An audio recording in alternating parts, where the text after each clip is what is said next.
Hi guys, my name's Amanda. I'm a cruise ship employment specialist. I worked on cruise ships for 10 years and then was in cruise ship employment and recruitment for another 5 years. And now I operate a company called getalifeatsea.com where I help people get paid to travel the world. Today we're going to be talking about how long does it take to actually go through the full cruise ship hiring and interview process. So let's get into it.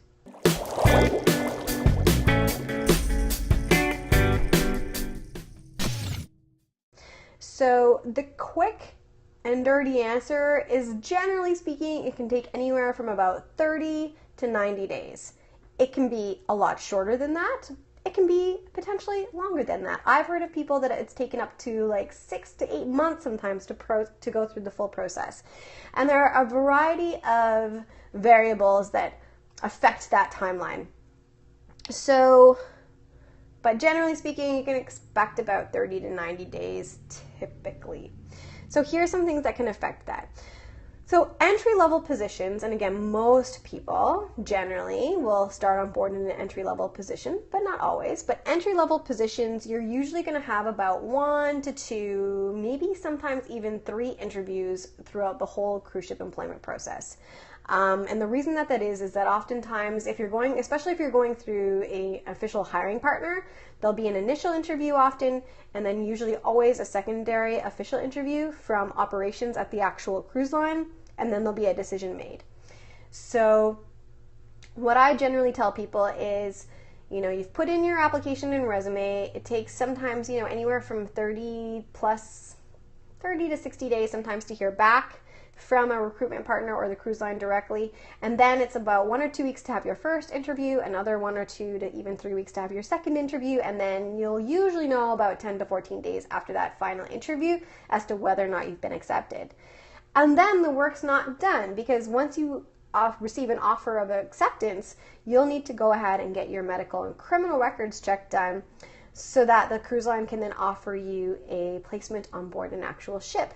And the criminal records check can take anywhere from, 24 to 48 hours to sometimes a couple of weeks, depending on what country you're from, to get done. And then the medical is anywhere from like 2 to 4 weeks to get completed sometimes, because depending on what doctor you're going to and where you're currently located, you may have to wait a few weeks to get in.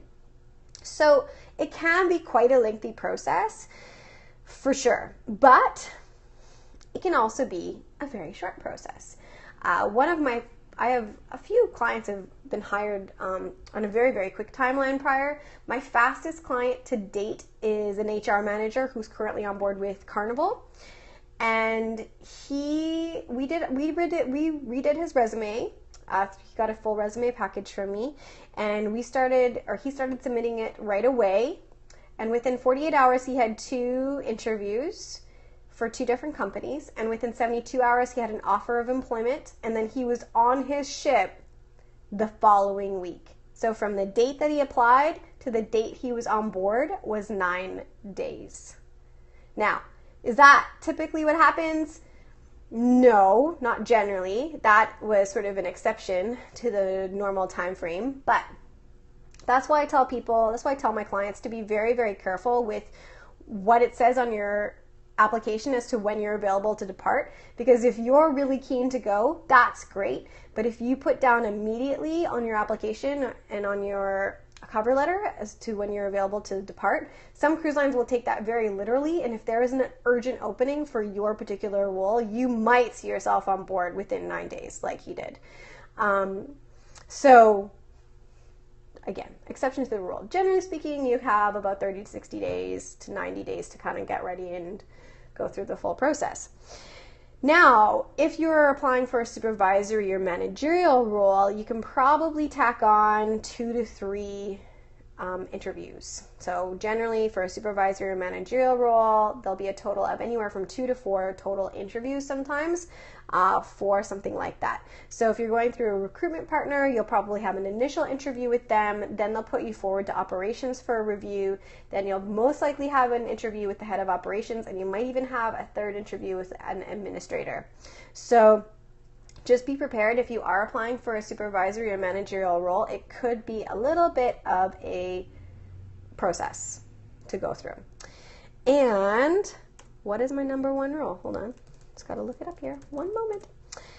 So my number one recommendation for all of this is the number one rule when it comes to applying to a cruise line is patience, for sure, persistence as well, and most importantly, remembering to check your spam folder. I cannot tell you how important this is. Literally, a client of mine for Holland America, he was a chef, or he is a chef, and he applied for Holland. He had an interview with Holland. It went really, really well. And then the next step was for him to actually do an online assessment, so like an online personality test, which was fine. They sent it to him, but because their server is so big, most cruise lines' main servers are so big, when they send you an email, it will sometimes end up in your spam. So luckily, I contacted Holland just because things were kind of lulling with his application, and like he'd been accepted, but he wasn't moving forward. And they told me that he still hadn't finished his online assessment. So I emailed him and said, hey, make sure you check your spam folder. It might be in there. And it was. So, but if I hadn't gone through and done that with him, if it had been somebody, say, that didn't have support of, say, someone like me or a recruiter, then Holland would have just assumed he wasn't interested, and he would have never known. So make sure that you check your spam folders always, okay, guys? Because especially when you're dealing with the big lines, they have massive, massive servers, and generally speaking, almost everything they send you will end up in your spam. So be patient, be persistent, keep applying like every 30 to 60 days. If you're not getting any responses in 30 to 60 days, you start the whole process again. You just keep going. You update things and you start the process again. And then you make sure you check your spam. So that is all of the information I have for you today, guys. I hope this information was valuable for you. Make sure, if you haven't already, to check out my site at getalifeatsea.com. And if you haven't already taken the free Are You Ready for a Life at Sea quiz, please do so. In 30 seconds or less, you'll know if a life at sea is for you. You can get it at getalifeatsea.com. Of course, check out my YouTube channel. I just uploaded a new video there recently. Twitter, I'm on Twitter, Facebook, Instagram, Google+. I'm everywhere just under Get a Life at Sea. So make sure you follow me on all of those platforms so you can get even more cruise ship employment information and tips. Thanks so much for joining me, guys, and we'll see you next time.